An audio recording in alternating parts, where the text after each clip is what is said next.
So now we're on day 11. We have 5 days left, so this week left of the story. Fond farewell.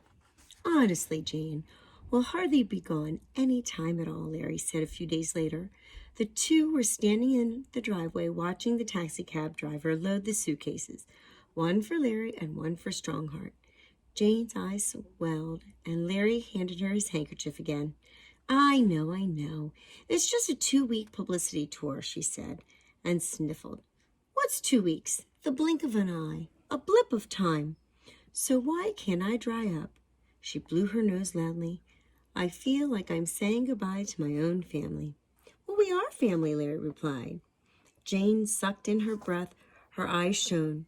We're Strongheart's family, he concluded. Jane exhaled her breath, sounding like a balloon deflating. Well, don't look now, Big Daddy, but we're not the dog's only kin. In the open doorway, Lady was all size, calf eyes and waggling tail.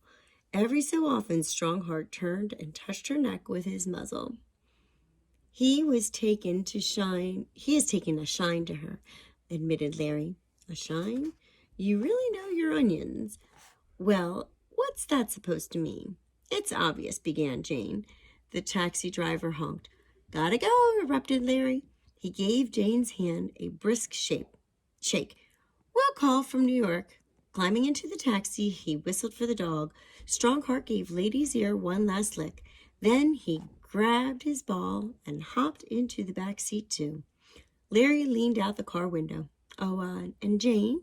Yes, she took a hopeful leap toward him. Tell Mrs. Vanderbeek to go easy on the French food, will you? Lady's looking a big, plump these days. Jane covered the dog's ears. Don't listen, Lady. He doesn't know what he's talking about. And the taxi driver drove away. Where's Sophie? At the train station in downtown Los Angeles, fans mobbed the movie star. So did the press. Pop, flash. Look over here, Strongheart. Give us a noble pose. Pop, flash. Now drop the ball and smile. Pop, flash. A girl stepped out of the crowd. A yellow hair bow, almost the size of her freckled face, stuck up from her bright red hair like a rooster's comb.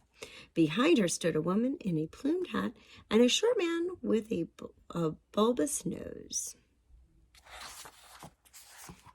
Go on now, Sophie instructed the woman.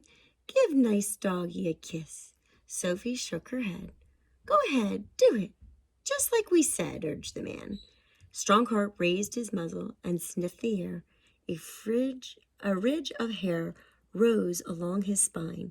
He sniffled again. That's when Sophie wrapped her thin arms around him. Strongheart felt her fluttering against her bony chest like a panicked sparrow. He gave the girl's cheek a reassuring dab.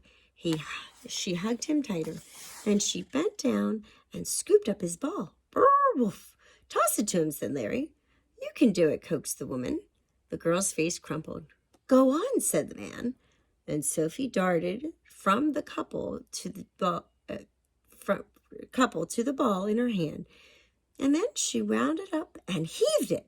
The ball bounced, skittered, ricocheted, and rolled across the station's marble floor straight toward the open door. Danger! Underground tunnels! Stay out!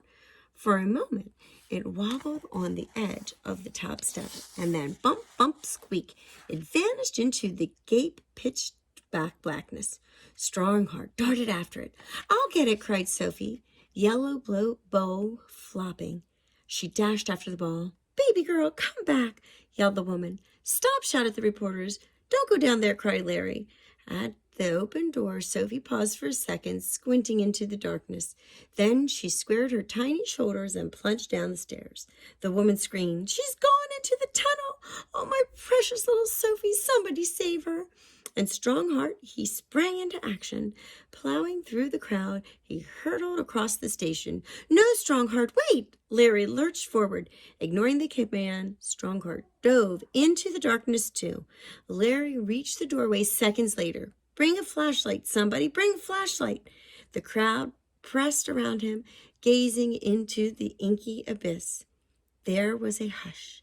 Then from below came the sound of muffled barking, followed by a high-pitched scream, a ferocious growl, and silence. "Sophie?" cried the woman. A reporter raced over with a flashlight. Larry fumbled with the switch. At last, the weak beam illuminated the dark entrance. A beefy policeman pushed his way forward. "Stay back, people. Help is on the way." "But my dog," began Larry. "Our girl," said the man. From below came a faint rustling. "Sophie?" Figure emerged from the gloom. Strongheart!